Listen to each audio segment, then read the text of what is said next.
এই যে বহুল প্রতীক্ষার পর অবশেষে কিন্তু আমরা পাকা আনারস বাগান পেয়ে গেছি। এখন আমরা মজা করে আনারস খাবো, এটাই বাস্তব।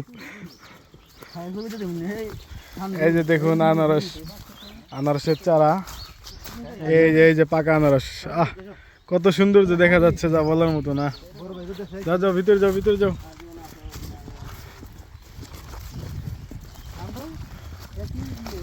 এই যে গাইস দেখেন, এই যে একদম পাকা আনারস টক টক করতেছে।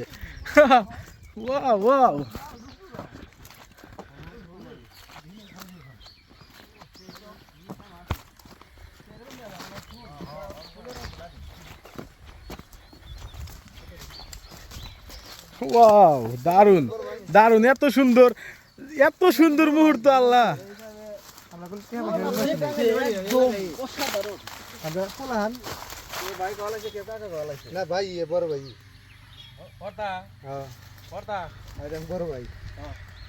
এই যে আনারস বাগানের মালিক আমাদের বড় ভাই। এই পুরা ক্ষেতটা কিন্তু ওনার। কত করে নেবেন বড় ভাই?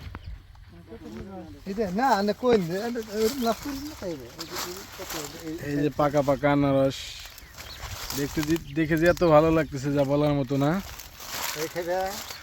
আপনারা যারা দেখতে চান সরাসরি চলে আসবেন টাঙ্গাইল জেলার মধুপুর উপজেলায়, তাহলে এরকম পাকা আনারসের বাগান দেখতে পাবেন। এটা কিন্তু মূলত এটাকে জলডঙ্গির আনারস বলা হয়, এই জন্য এটা সাইজ কিন্তু অনেক ছোট, কিন্তু এটা যে খেতে এতটা মিষ্টি, যা বলার মতো না।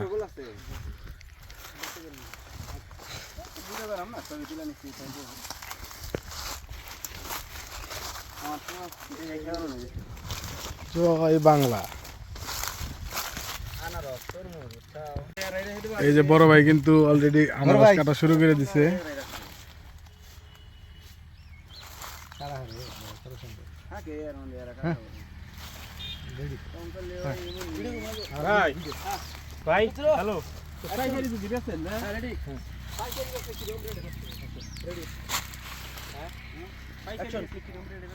হ্যালো গাইস, আমরা কিন্তু ফাইনালি পেয়ে গেছি পাকা আনারসের ক্ষেত। এই যে দেখতে পাচ্ছেন, হলুদ কত সুন্দর পাকা। আসলে কিন্তু খুশিতে আমরা আত্মহারা, তাই নাকি? আমরা খাবো পাকা আনারস। আমাদের আনারস কেটে দেবে আমাদের বড় ভাই। জয় বাংলা।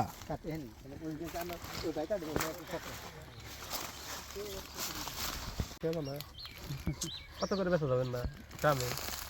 আমি তো হেয়ার গাড়ি ভাড়া দেখা আর বেশি বড় হচ্ছে। 25 টাকা 20 টাকা এরকম বেচে। হ্যাঁ, আমরা জায়গা তেরে নিয়ে গেছি। তাহলে আমরা কিনতে নিয়ে সুবিধা হলো কি? আমরা হলো খেতালা। হ্যাঁ? কালকে না। কাছেন না। এই দেখলে